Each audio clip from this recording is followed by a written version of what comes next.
Hi everybody, I'm Flake. I'm here to talk to you about a new budget deck that you can build using only commons and uncommons and have some success with. Something that I've had a lot of fun with was the green and red dinosaur deck. I've had all kinds of great games with it. Obviously the deck I use uses mythics, uses rares, but I want to give you a skeleton, kind of like a bare bones version using only commons and uncommons that you can build on the cheap, that you can have fun with and win with. So at the time of making this video, Dominaria is not yet out. So the list that I'm presenting here will likely change with the addition of new cards and etc. But at the very least, the structure and the basis of the deck remains the same, as well as the principle and the strategy. So we'll go straight into looking at what's in the list, if I can get there. And here it is. So the list is essentially a red-green dinosaur deck. There's nothing more to it than that. But it does have the extra flavor of having the Enrage archetype or focus for control elements, for ramp elements, and just getting the wheels spinning for on the way to a winning condition or victory. So in terms of creatures that we have in the deck, I will show you. Here's the breakdown: 24 creatures, 24 lands, and 12 non-creature cards. There's not really any enchantments going on in this deck. Although you could probably, cut and paste a few in here, making some replacements, but in general, it's a very creature-friendly deck, or creature-heavy, I should say. So we'll show you what those look like from the beginning and onward. I can post a exact deck list to accompany with this, but for now, we'll just go through card for card. So from a creature standpoint, 2 Fanatical Firebrands are very, very easy and aggressive early on, plus the ability to tap and target and deal 1 damage with the Enrage mechanic will be very helpful, either to clear minions on the other side of the board or to synergize with your own control elements or your own Enrage beasts. And by beasts, I obviously mean dinosaurs, but you know what I mean. Down the list, the Otepec Huntmasters are very good for getting out cheap dinosaurs, as well as making them hasteful, to get some pressure on early, to utilize their abilities earlier on, as you can see, as you'll see later on. But these, the Otepec Huntmasters are great when you're kind of starved for land early on, to put them down and then play some of your 3-drops at a discount. Down the road, Drover of the Mighty again. Kind of helps you out with mana early on for in replacement of land. Plus, if you do manage to get a dinosaur out on turn 3, he becomes a 3/3, so the value's always there. Ranging Raptors are a 2/3 for 3 green dinosaur with the enrage ability of, when they take damage, to look through your deck and put a basic land tapped into the play. Now, this gets very, very important when you want to play multiple creatures later on in the game to really ramp up the tempo and get a big board presence. These are very, very key to not only thin the deck of the basic lands so you don't draw them later on when you don't want to, but also to get the lands that you want, being red and green. Sometimes you need red, sometimes you need green to make sure that you get the right combination. The Ranging Raptor can help with that. Down the line, 2 Thrashing Brontodons, purely for enchantment control, but a 3/4 body is not something to overlook in the 3-drop position. Great for defense, and if someone does play a slightly oppressive enchantment, you can go ahead and drop and kill it. Same thing with an artifact. So there you have it with that. Forerunner of the Empire, and I only play 2 of these because I mean, you could play more. This is all up to you. This is where the flavor comes in. They're great for putting the dinosaur that you want on top of the deck and then drawing it and having a sort of an area of effect all over the board. Putting this at 4 into something like a Needletooth Raptor, which you'll see here. Needletooth Raptor. So Forerunner into Needletooth Raptor is a great way of either clearing a lot of minions and 1 big minion, or just dealing a lot of damage to 1 minion. Because when the Needletooth Raptor takes damage, he'll then direct 5 damage to a creature on the opponent's side of the board. A great, great defensive tool that kind of gets people to sort of step back and reassess the situation and play a lot more carefully. Just playing this at 4, I've found that it's really, really helped me in a longer game, and kept the pressure and the aggression off of the other side of the board, especially when they're playing one drop minions that they tend to sacrifice pretty easily. keeping the Needletooth Raptor on defense. Don't attack with it. Keep it on defense as something where, as we'll see down the line, something like a Raging Swordtooth, which is a 5/5 trample. When you play this, it deals 1 damage across the entire board. This helps with the Needletooth Raptor, and for a wider array of board control. If you want to couple that up with the Forerunner, it does a myriad of damage across the board. Great area of attack, area of effect damage, board clear element right there. So we saw the Needletooth. The Raging Regisaur is fantastic as well. Later on, this is one card that I've tended to rotate out of my deck as I've replaced more rares into it. Depends on what your kind of synergy is, but whenever it attacks, deal 1 damage to any target. You'd think that you'd always be targeting the opponent's face or their smaller minions, but a lot of times you're going to be using this to either ping your own Needletooth Raptor to sort of turn that 1 damage into 5. Great control elements there, and if there are small units on the board, another fantastic way to just pick them off as you go. The Snapping Sailback is a great surprise defense, and again, it does have the Enrage ability where you put 1/1 counters on it. This mixed with the Swordtooth, mixed with the Raging Regisaur, picking off your own Sailback to get it to grow is a great mechanic, as well as dropping it at a discount, possibly with the Huntmaster, but dropping it on the board on their turn when they're attacking to sort of surprise and eliminate some of their minions. Another fantastic move right there. That's the Dinosaur package. Again, 11 mountains, 10 forests, and the 3 unclaimed territories. I'm starting to like this card more and more, especially for dual mana, dual colored decks. But claiming Dinosaur on this is a pretty safe bet, because other than the Forerunner and the where are they? The Forerunner, the Drover, and the Huntmaster, and the, I might as well just be honest here, the Fanatical Firebrand, but the meat of the deck is going to be dinosaurs, and a lot of them come with a dual cost, a green-red, again, a green-red. It's always decent to have the unclaimed territory on the board, just with calling it off as Dinosaur. It's always a safe bet. I like playing with these over dual lands, but we can't fit any dual lands, so we'll put these in here instead. Now we're going to go onward to the instants, the sorceries, and such. Dual Shot is a very good card early on if you're getting overrun by small little weenie minions and you're struggling to find dinosaurs or creatures to keep up on defense. The Dual Shot is great to either eliminate the opponent's smaller minions, or go ahead and, once again, with your Enrage ability, ping your Raging Raptors for extra land ramp, ping your Needletooth Raptor for some elimination or some board control. There's all kinds of great things to do with these 2 cards. Also, you can always ping your own Snapping Sailback to get a bigger creature down the road. 3 Dual Shots might seem like a lot, but I've never not used them all when I've drawn them all. There for 1 mana, it's a great value card mixed with this type of deck. Magma Spray, great early on board control, especially with things that can embalm or come back and haunt you. Dealing with early on aggressive play, dealing 2 damage and exiling it is fantastic to sort of keep up while you build your own board. Commune with the Dinosaurs is another, just a tutor card to find either the lands you desperately need or the dinosaur that you're looking for. And keep in mind that this card will put things at the bottom of your library, so if there's that one dino that you're dying to have but don't need right away, you'll have to make that quick decision to see if you want to see it at the bottom of the deck or at the top of the deck. A Braid is a great card for creature control, but it also gets some artifacts off the board if you don't find a Brontodon, or you'd rather have the Brontodon on the board just being a body. Down the road, here is one of the gravy cards. I love this card over here.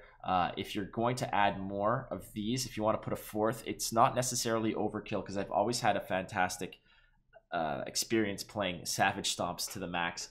This is essentially your clearing card, your combo card with Enrage. You'll get exceptional value, because when it's coupled with a dinosaur, you only pay 1 green land for it, and you will get all kinds of value. You'll get creature removal, you get Enrage synergy, and you'll build up that dinosaur itself. For the 1 mana, it is fantastic.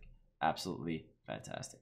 And that's pretty much the deck list. Again, what I'm saying is that this entire deck is built around commons and uncommons only. So when you're going ahead and thinking that maybe you don't have everything, now I know that a lot of the starter decks do come with some of the rares, so you can fit those in at your own pace, but the whole theme of this video series is to show you that with commons and uncommons only, you can go ahead and make a decent deck, as you see I've done over here. So have fun with this, and in the next little segment, we're going to talk about the next steps of this deck. If you do have some of the rares, or what the rares should you be crafting to go ahead and make this deck even better than it is. So you've got the basics down for the common and uncommon version of the red-green Dynamite deck. But you want to take it a step further. You have wild cards. You have some of the rares that you need. So you want suggestions now of what rare and mythic rare possibilities you can add to this deck to make it even better than it is in its common and uncommon format. So I've got 5 suggestions for you, and for rare additions, and 1 mythic rare suggestion that you can go ahead for the next step and bring this deck to an even extra level of fun and victory if you're good enough and if you like it. So we're going to go ahead and talk about my absolute, one of my favorite cards, I should say. It's not my absolute favorite, but it's definitely a great card that should probably be one of the first crafts you make to add to this deck. Given that it's the deck is in enrage and self-wounding, so to speak, archetype, you want something with more enrage. And I found that card draw is often an issue, especially in this red-green deck. So the Ripjaw Raptor, which is a 4 mana, 4/5 body, enrage. Whenever Ripjaw Raptor is dealt damage, draw a card. Now, there's plenty of things in your deck that can wound yourself, be it the Forerunner, the Dual Shot, the Sword Tooth. There's all kinds of things in the game that will allow you to deal damage to your own minions to take advantage of the enrage effect. This will be great for cycling through your deck and for building a hand and getting creatures into your hand and into play down the line. So Ripjaw Raptor is my first suggestion for an extra rare to put in, but it's just as good as the next card, which is probably another one that a lot of people have suggested to me should be an instacraft, which is the Regisaur Alpha. The Regisaur Alpha is a 5 mana, 4/4 body, which a red-green sort of hybrid dinosaur. And what it does is it gives all of your other dinosaurs the ability of haste. But at the same time, it creates a 3/3 dinosaur with trample that takes advantage of that passive ability of giving dinosaurs haste. So technically, it's a 4/4 generating a 3/3 hasteful dinosaur. But it has a wide effect on your board of every dinosaur you play thereafter will then get haste. Fantastic card. Amazing. Puts pressure on your opponent immediately. Generates 2 bodies for a defensive purpose or for just slamming damage down their throat. Great card that you should be looking at crafting if you want to take this deck to the next level as well. Furthermore, another great card that you should look at is called Itali, the Primal Storm. It's a legendary creature. It is a 6 mana red dinosaur, a 6/6 body. And the great card about this, the great part about this card rather, is that it has an immensely swinging effect on the board. If you can get it down, especially with haste, keep in mind, especially with haste, which your Huntmaster should be able to provide as well. But the great thing, and I'll just paraphrase this, is that when Itali attacks, it draws the top 2 cards of both decks. Any non-land permanent that you can play, that appears, you can play for free. So if it's a creature and a spell, play the creature, play the spell. If it's a enchantment, if it's anything that comes up that isn't land, you can go ahead and play it. Anything that is not land, and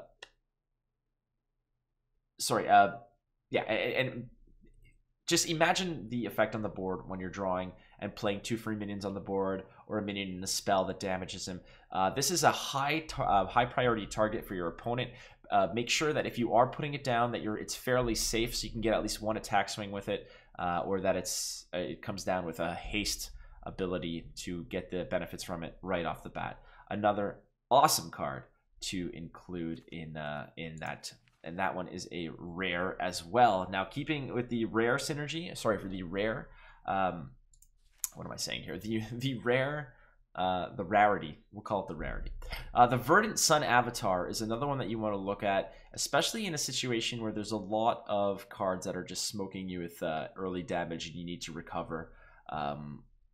Now, this is probably a lower priority rare card to throw in there, but what it does is when it comes on the board, you heal yourself, or you gain life equal to its own toughness, and every dinosaur that comes out afterwards will then add its toughness to your health total. So it can really get out of hand. It's a 5/5 for 7, quite expensive, but with the discount cards that you have already in the deck, like the Huntmaster, this could probably help you out down the line for a long game. But this is not the highest priority of rare cards to add. And just another one, if you want to get a little bit crazy. I say crazy, but in reality, it's actually a decent card. But it's, you know, more enrage, win more, as they say. It's the Silverclad Ferocidons. It's a 7 mana card, so it's pretty expensive, and it's an 8/5 body. Pretty big. 5 body late game is not the most safe of bets, but its ability, if you can pair it up right away, is pretty significant. Its enrage ability is whenever Silverclad Ferocidons is dealt damage, each opponent sacrifices a permanent. And obviously, this is of their side, or of their choice rather, so they'll probably be tossing off some small value things. But if they only have 1 or 2 things that they can really get rid of, then, you know, it's either land or this or that. So this could kind of spiral out of control, especially if you can get a few knocks on out of it fairly early. But this is definitely a card that you should probably be looking at, but on a lesser priority than the Ripjaw or the Regisaur. So let's go now to the Mythic rares. And this is obviously something for which beginners may not have a lot of, but if you are blessed with getting a Mythic wild card, or you do pull this card out of, you know, just sheer luck, the Carnage Tyrant is a fantastic card that can save you or instantly just give fits to hyper control players like your blue-black players or whatnot. The Carnage Tyrant is a 6 mana green dinosaur with a 7/6 body, but the specialness of this card comes from the game text, which states that it cannot be countered, it has trample, and it is hexproof. It's untouchable, essentially. From your hand to the table, it will be pretty much untouched and left alone for the most part. It'll get taken out possibly by blocking or attacking or whatnot, but the 7/6 body can scare a lot of decks, especially when they can't get rid of it with some spells, some easy get out of jail free cards, your insta kills, etc. Getting it on the board and having it sort of run rampant for a little while is going to definitely give your deck a lot more fearsomeness, a lot more ferocity, as they say. So enjoy it. If you are lucky enough to get a Mythic Wild, Carnage Tyrant is probably the way that you want to go. If you have any other ideas for any type of archetypes or deck lists that you want to see me make a common and uncommon deck with that could both be fun and win a bit, please reach out to me on Twitter at WatchFlake or on Twitch at twitch.tv/WatchFlake. I'd be glad to explore some other archetypes and some other deck types for you guys. And if there's any suggestions for cards that you think I missed, any rares or mythics that you think would do better than the ones I listed, by all means, let me know. I would be glad to listen and to see what I can improve on.